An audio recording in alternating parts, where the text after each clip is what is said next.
There's a lack of will and a lack of leadership in the Christian communities in America, generally speaking.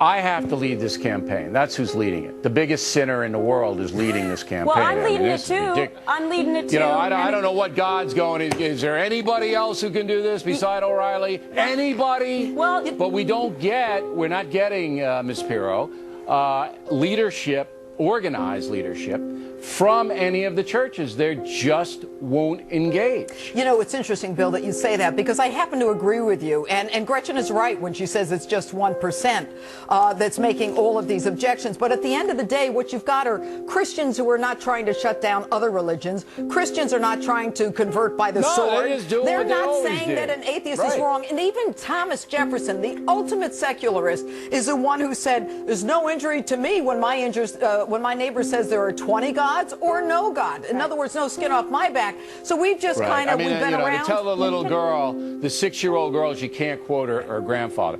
20 seconds, Carlson, just wrap it up. I got to give you some good news, a solution. In Santa Monica, where they've been trying to shut something down, a nativity scene that's been there for 29 years, guess what the success story is? As long as you have an unattended nativity scene, which means a live nativity scene, you can have it if you get a petition. So folks in your towns all across America, we need the live people out there. Get any statues. If you add a menorah, the Supreme Court says that's okay.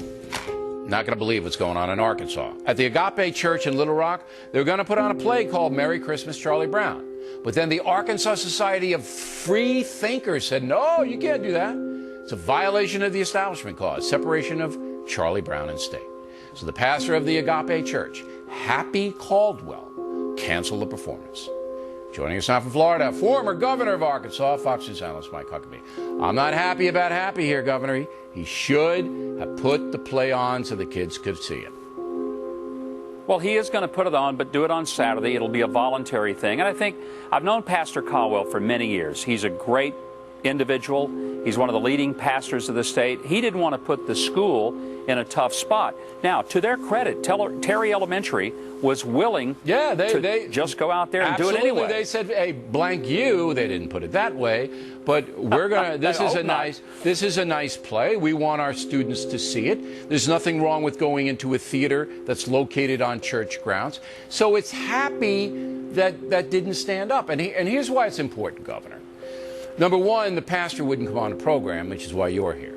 Number two, guys like the pastor have to start to stand up and fight against this secular progressivism that wants to diminish the Christmas holiday. You know that. We have to start to fight back against these people. You know, I think, though, Bill, the nature of most Christians is not to get in a fight and a squabble. And I think, you're going to lose. You guys like lose it. You and me.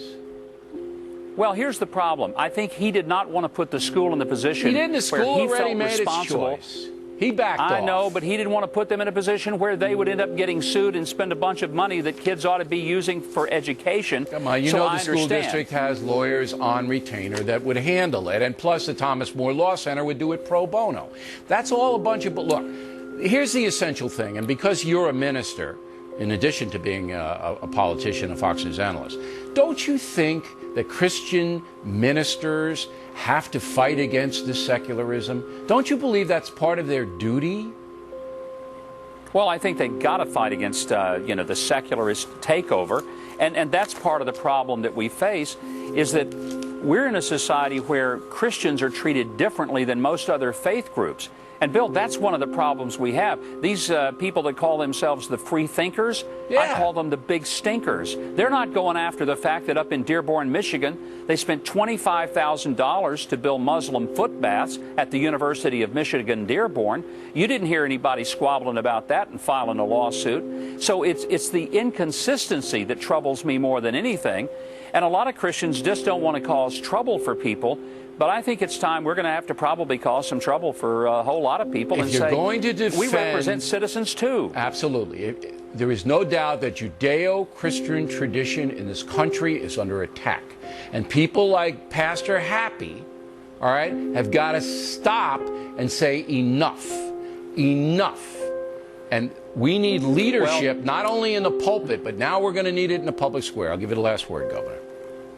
Well, I just think, I want to defend Pastor Caldwell because I know his heart. He's a good man, and I know that he's willing to fight, but he didn't want to fight the school's battle, and I do commend the school. They were willing to go ahead and push it out there, but I think we ought to put the blame where it belongs. It's not on Pastor Caldwell, and it's certainly in the school. It's on these dimwits that call themselves free thinkers but they that are won. absolutely against any real freedom that they don't agree with. All right, but they won.